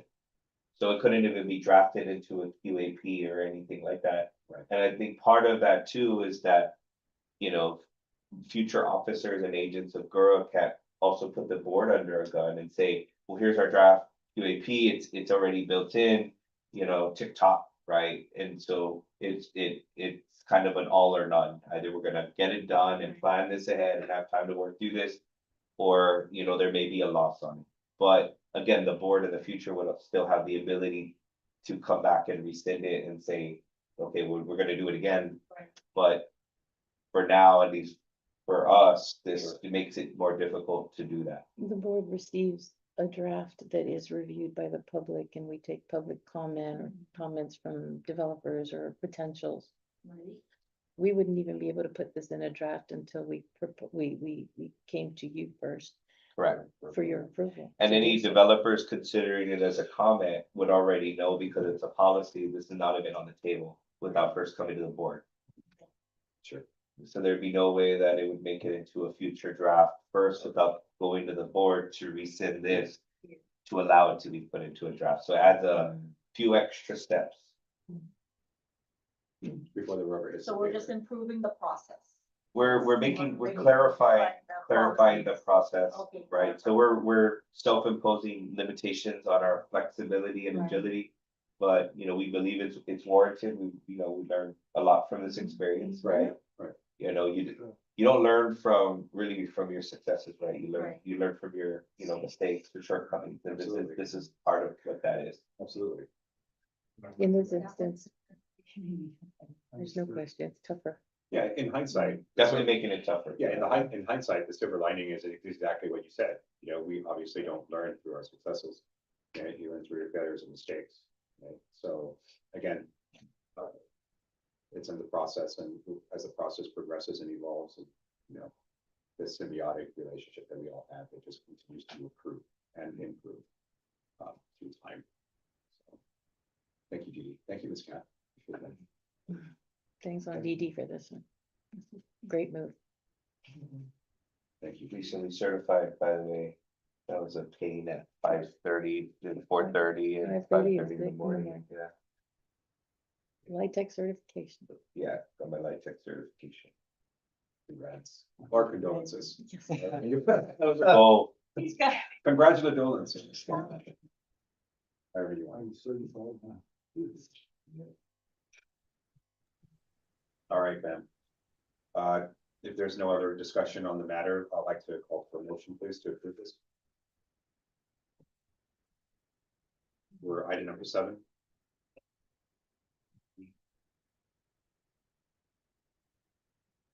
I will make a motion to approve resolution number FY 2026-008. The resolution declaring a standalone low-income housing tax credit, LIHTC policy requirement. Thank you, Commissioner Delia. May I get a second, please? Thank you, Commissioner Rice. And we're going to take a vote on this. 1, 2, 3, 4, 5. Thank you. Motion has been approved and it passes. Thank you. All right, moving along. Okay, item number 8, 2025 LIHTC QAP application cycle and award. Madam Director, floor is yours. Thank you, Vice Chairman.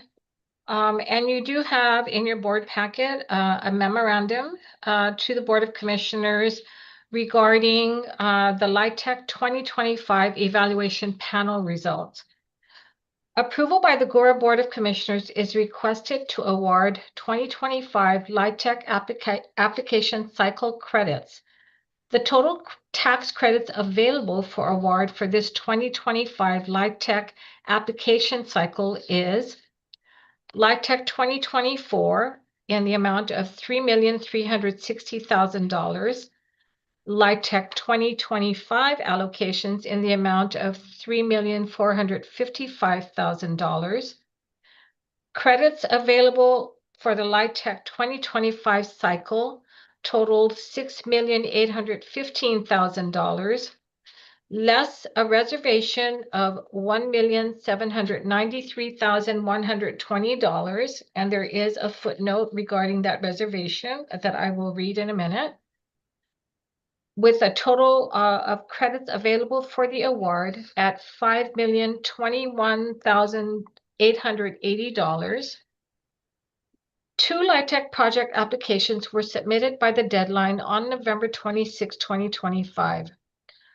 Projects ranged in size and scale with offerings of 76 and 96 units respectively of the 2 projects. Additional details on the project proposals are provided in attachment 1 to this memorandum.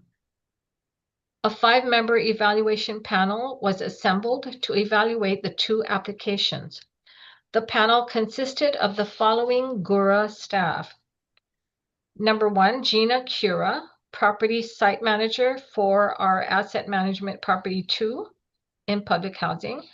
Number 2, Sunny Perez, Manager of our A&E Division. Number 3, Filomena San Nicolas, Property Site Manager for our AMP 4.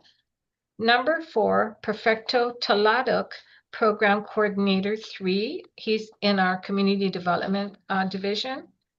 Number 5, Jolyn Terlahi, Manager of the Community Development Division. Attachment 2 to this memorandum consists of the consolidated point tally for each project as evaluated by each member of the panel. Panelists were tasked to review the applications and to individually score each application on the merits of the project. A total of 111 points were available for award to each project per panelist. Now, at the bottom on the footnote regarding the reservation, it indicates in the 2025 LIHTC QAP, the Board of Commissioners approved the issuance of an allocation reservation of 2025 tax credits in an amount not to exceed $1,793,120 to Flores Rosa Gardens LLC for the Flores Rosa Gardens development. Now, if you go to attachment 1 of the 2025 LIHTC cycle project detail sheet, it does show, it has a review of the application cycle, and it indicates, it has a brief summary of the process and results. Applicants in the 2025 cycle competed for available 2024 and 2025 credit allocations authorized by the U.S. Internal Revenue Service. LIHTC funds are intended to address the needs of our island community in accordance with the terms of Guam's 2025 LIHTC Qualified Allocation Plan. The following are the applicants and developers. So Project 1 was Rosewood Park, and the applicant was Rosewood Park LLC, and the developer was Rosewood Park LLC. Project number 2 was Summer Vista 2. Applicant was Summer Vista 2 DE LLC, and the developer is Cortec Development LLC. A 5-member evaluation panel was assembled to evaluate the 2 applications. And I indicated who the panel consisted of. Non-disclosure forms and conflict of interest disclosure forms were submitted by each panel member. Panelists completed their independent reviews between Monday, December 1st, 2025, and Tuesday, December 9th, 2025. Applications were evaluated against the following 15 points criteria. A total of 111 points were available to award per project per panelist. And if I may, the criteria were number 1, project location and proximity for a total of 20 points. Number 2, project financial feasibility / viability for 18 points. Number 3, project characteristics for 12 points. Number 4, populations served by the project for 15 points. Number 5, developer, owner, and management team experience and capacity for 12 points. Number 6, the community support and involvement for the project and its impact on the neighborhood for 5 points. Number 7, the affordability of the rents and the length of the affordability period, 8 points.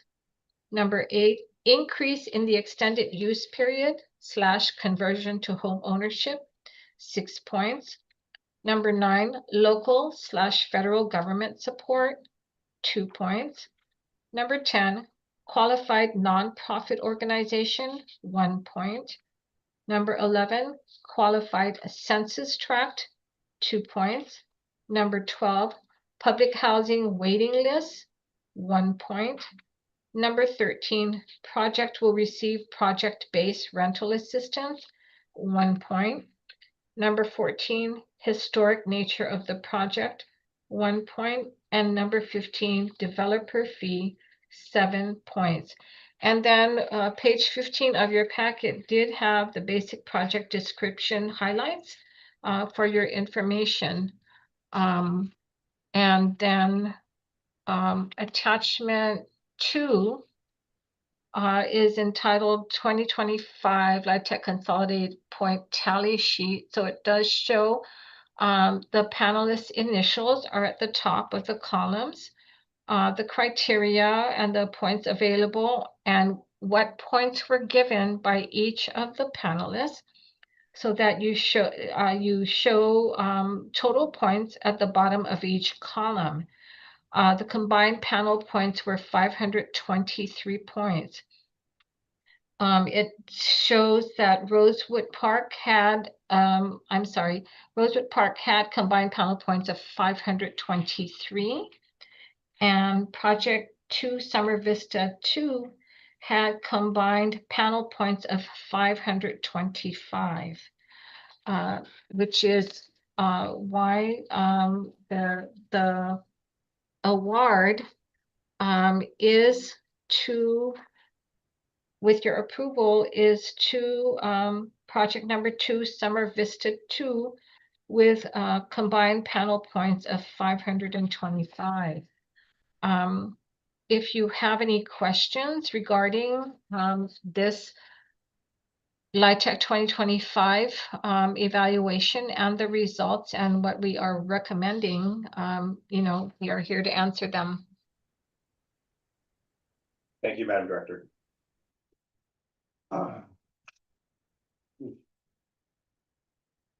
2 points. I mean, I separated. think it's for me, and I think it speaks to the quality of the applications, that they are highly competitive submissions. Yeah, I was trying to compare the points, see really what's the difference, right? Because it's very close. Right? Yes.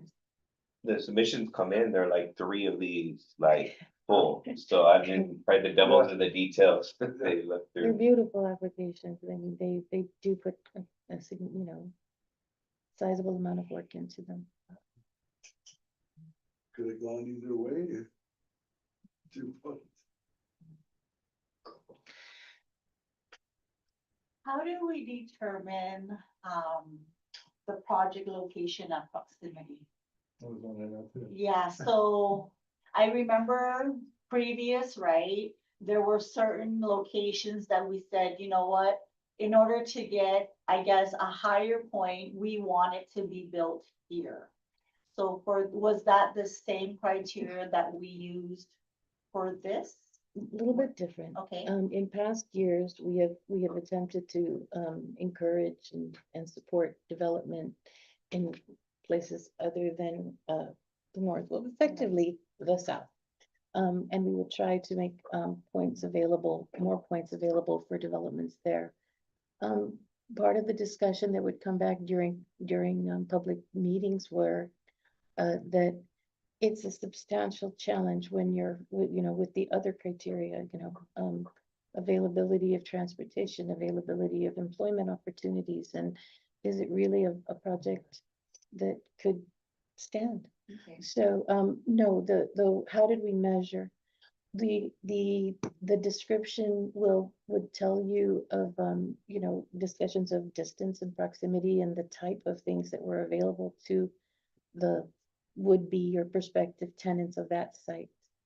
And, we didn't have a specific criteria that said if you're building in the north, it's, or the south, it would be less advantageous, you know, more points. We didn't do a regional point score for that one. These are coming from the discussion and descriptions of the sites from the different elements that are important to people who live in a place. Okay.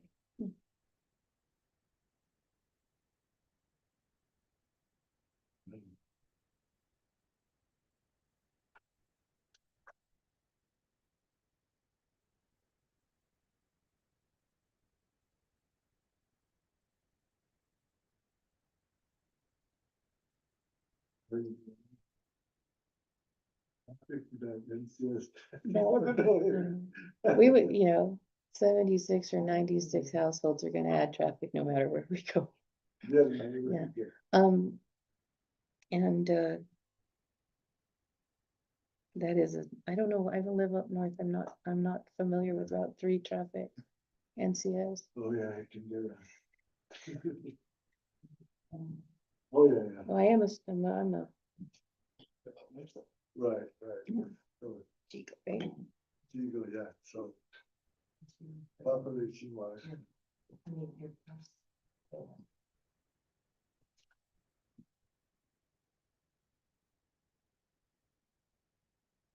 I don't have any more questions. Yeah. Thank you, Commissioner. Commissioner, of course. No. Bryce, anything? Okay. All right, with that being said, if there's nothing else on the matter, may I'll find motion. And get a motion. Please.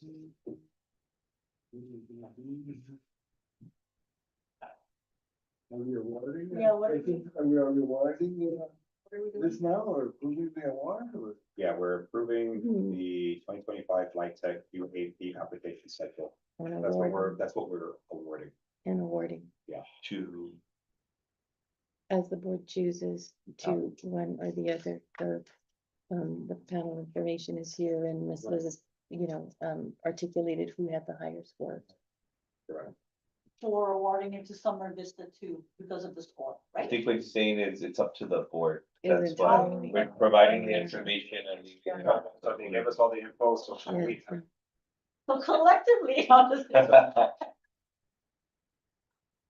so okay. you guys want to talk about the two developers that we But I have mean, before us. legally. Yeah, Meaning one is 2 points ahead.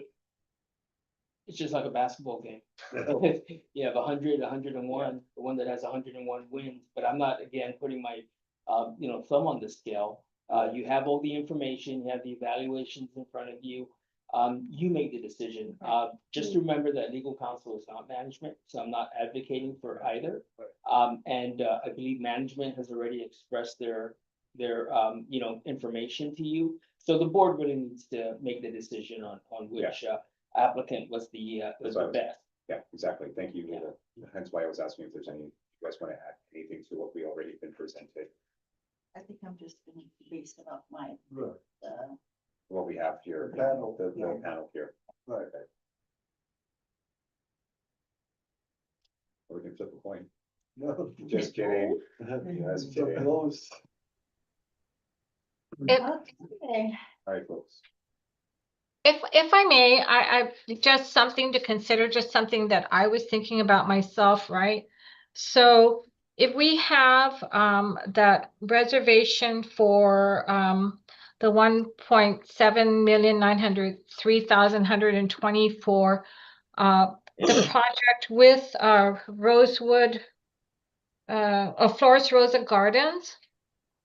And then we have this other opportunity for more development to happen, right, for affordable housing.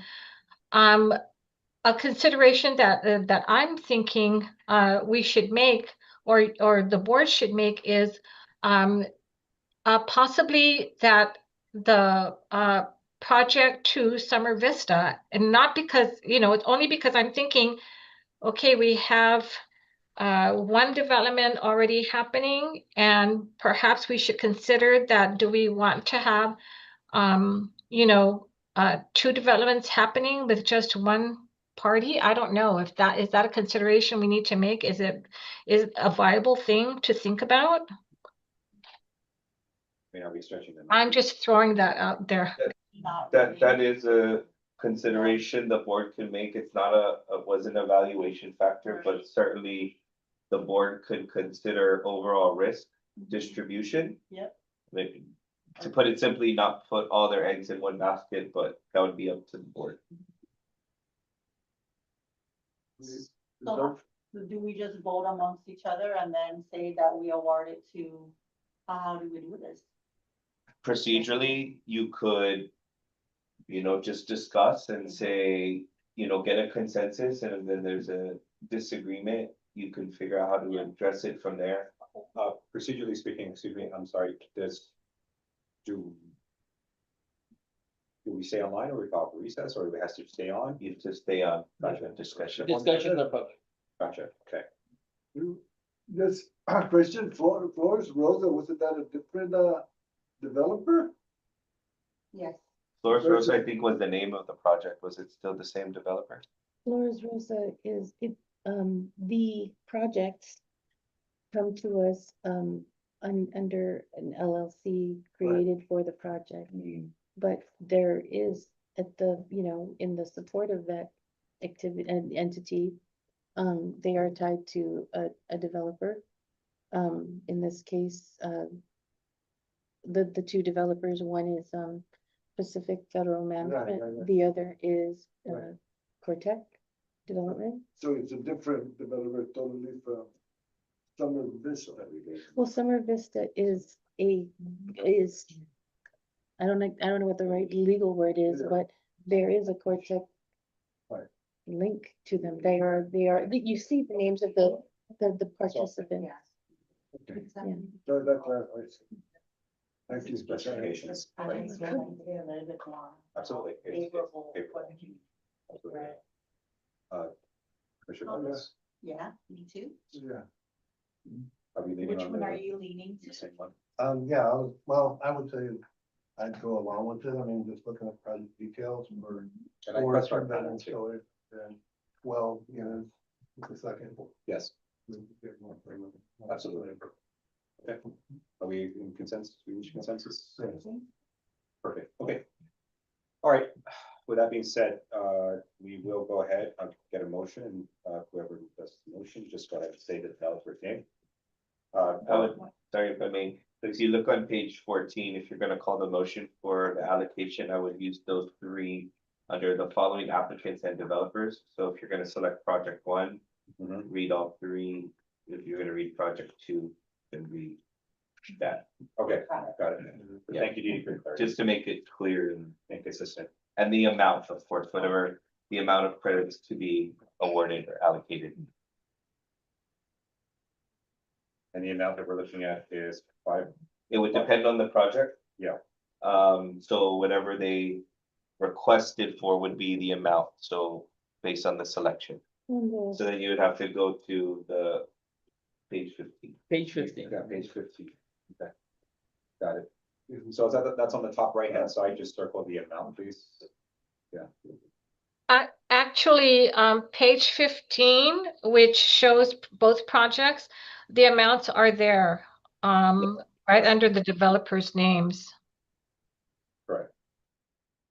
Okay, so when reading out the motion, please read the specific name of the project and the developer and the monetary amount And the applicant, and the applicant. name, applicant, developer, and amount. Correct. In the motion. Okay, Okay, guys, I guess I make a motion to approve the 2025 Tech, Award two. Light Tech, QAP Yeah. So, yeah. award. Yes. Which will award 2025 like applications. We're awarding, right, the 2025. I'm gonna make a motion to approve the award, the 2025 Light Tech application cycle credits. To Summer Vista 2. Project Summer Vista 2, project applicant Summer Vista 2. DE parentheses LLC. And developer Cortec Development, comma LLC. For the amount of $5,021,880. Thank you, Commissioner Torres. Legal, Didi, was that structured correctly? It appears so. Thank you. All right. Kathy, Second that, sir. no, what Kathy, did you have something? to- Did you want to add? No, no greater than, no more than, Okay. please, because that's, there's still a process at this point, you know, after when the project is done in 2 years' time, that it has to be reevaluated, and only the credits that are determined to be final, based on the project and then, and accountants doing their thing, but that they've asked for and, will be awarded no greater than what they're asking. If you want to say, You can just add, no, not to not exceed. to exceed $5,021,880. Correct. Thank you, Ms. Pat. Thank you, Commissioner. May I get a second? Second that, sir. Okay, Didi, did you want to add something? No. Okay, fine. All right, thank you. She's like, Are you sure? Are you sure? I mean, I was gonna say, just to make it clear for the record, if you wanna take 1 minute recess, we could just write it out, or we could just draft that would be Verbiage. procedural thing, yeah, and then you're just So reading it. So it's not too. So now that the discussion's made, you're making known what the motion's gonna be, we could just write it out and you could just read it off. If you like that. Yeah, so it's more clear. Yeah. I mean, yeah. So it's not clunky. I get it. Okay, I'll call recess, 1 minute, 30 seconds. It is, 2:01 PM. May I clean up real quick? Yeah. That's past my snack. Yeah, exactly. I knew this Yeah. was gonna be long. And then there's one. I always like it when you come. Yeah, no, I have lunch at home, at my office.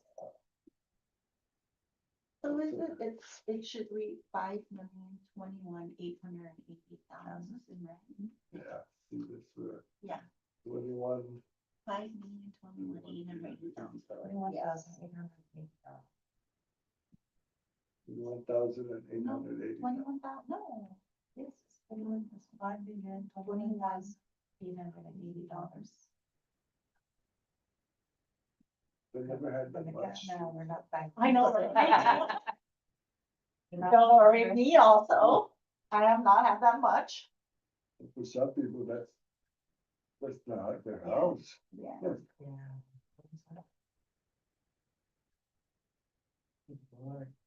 That's 96 houses of the.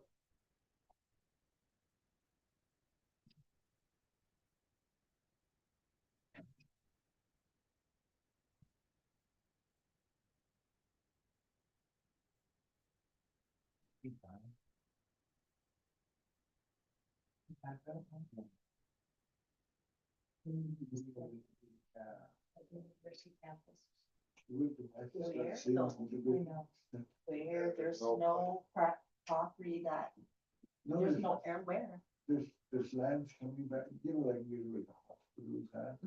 There's Yeah, lands that that area. have been coming back, returned, From the military. from right? the military, and they're not being, damaged, so. You know, in fact, what it has one, like. It's the development, Yeah. the affordable Yeah, housing. Yeah, right? in there, Appointment, Manila or Vergara? Vergara, the Vergara. newest, the last one that we went to. Yeah, last. Oh, you weren't on the By, board yet, when we did the grand opening for that. The one across the school.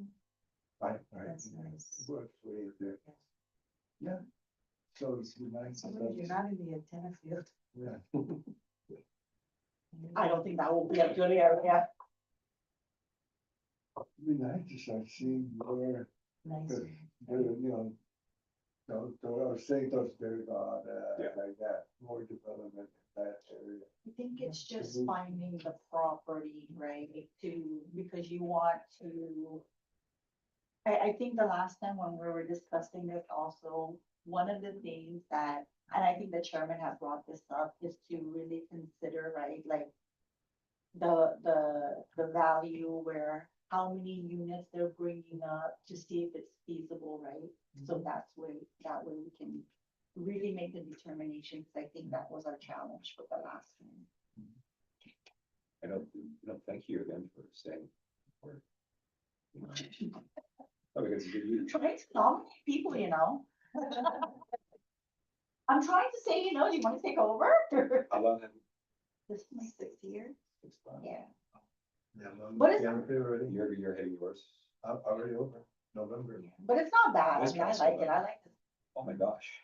yeah. I Also, like thank you both. Jeez. Wait, who came in? You both came in the same it. time? No, I think it came in first. Oh, Yeah, she thank came in Carl, first? yeah. Carl? Wow. Was that under? Or? Oh, no. It's not. Yeah. I increased the size. I'm. You're so What are funny. you, what are you trying to That's say? okay, huh? Me? That we're Just because we have two No. glasses? That's okay. In consideration, right?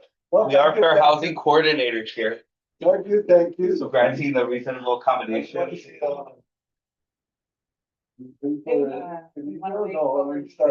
can wait for him to come back. Yeah. It's too funny. Yeah, that's good.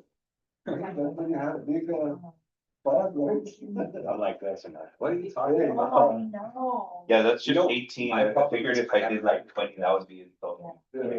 Yeah, it's me. Yeah, I'm like. Thank you. Oh, man. Yeah, I only want to use my glasses when I need to read, because You know, when they send me these little, you buy these little bottles, did they get the instructions and the spokesman?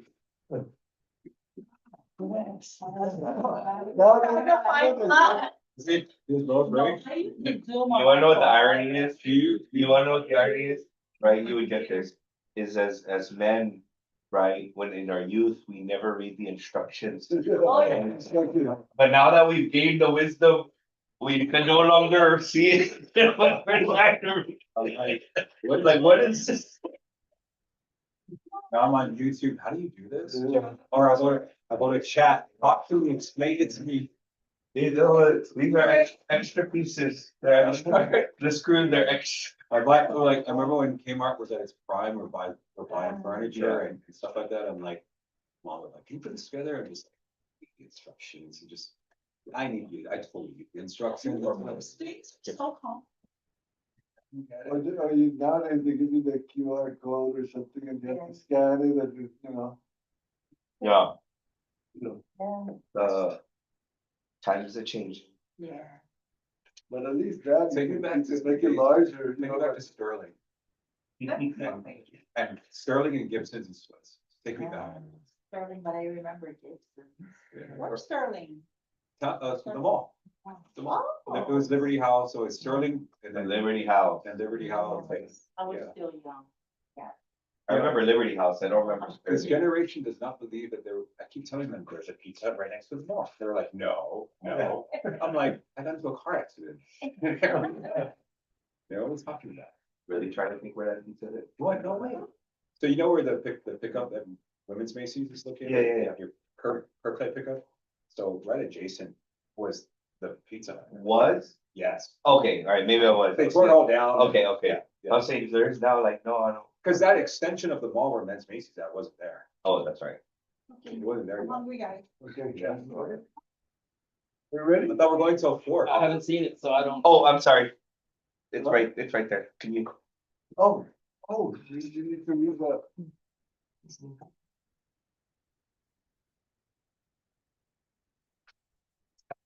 Okay, great, thank you. Everybody just- Okay, so we're going back. Second? So we've been recording Yes, the whole yes. time. Okay, Yeah, okay. we're recording. It Okay. hasn't ended. Thank you. So recess back in, just ended, it's 2:09 PM. Thank you. All right, so what we're gonna do is we're gonna redo item number 8. Just for clarity and also so that it's conveyed in a more structured manner. May I get a motion on the floor, please? I'll make a motion to approve. I move to award the 2025 LIHTC application cycle credits to Summer Vista 2, DE LLC in an amount not to exceed $5,021,880 for the Summer Vista 2 project as proposed to be developed by Core Tech Development LLC. Yes. Yes. And, yeah, and may I get a second, please? Thank you for commissioners. All right, may I get a call vote, please? Show of hands. 1, 2, 3, 4, 5. Thank you. Item number 8 has been approved. Thank you. Okay, moving along to our old business, item number 5, summary of executive order. Board evaluation for CY 2025. Madam Director, floor is yours. If I may again request that we table this item until the next meeting and the number 6 Executive Director's Report in consideration of some other meetings after this meeting. Got it. Thank you, Madam Director. Item number 5, commissioners have been tabled. All right, moving on, item number 6, Executive Director's Report, project update. Yes, Madam Director, if we can table that until the next meeting as well, please. yes, Thank you. Thank you. And then item number 7, general discussion and announcements. The next proposed scheduled board meeting Tuesday, January 13th, 2026 at 12 p.m. Mark it in your calendars, please. GD, we'll go over the GD in terms of, we'll go over the DR in our next board meeting under the general discussions in terms of how it's progressing. Is everyone's hungry? Yes. As am I. Yes. Oh, do you want to open general discussion? Because we do have other attendees in the, or actually, no, looks like No, they all left. they left. They all that, okay. Okay, with that being said, make a motion on the floor to adjourn today's board meeting. I will make a motion to adjourn our meeting for today, Thank you, Commissioner. 12 p.m. Thank you. May I get a second? 2:12, I'm sorry, 2:12 p.m. Yeah, 2:12 p.m. May I get a second, please? Second. Thank you. All right, our meeting is adjourned. Thank you, ladies and gentlemen, and to our section 8 on our executive team and our legal. Ms. Cat, thank you. And Thank you very much. Thank you. happy holidays and Merry Christmas to all of you and your families. Thank you. All right, meeting is adjourned. The holidays, Merry Christmas, everybody.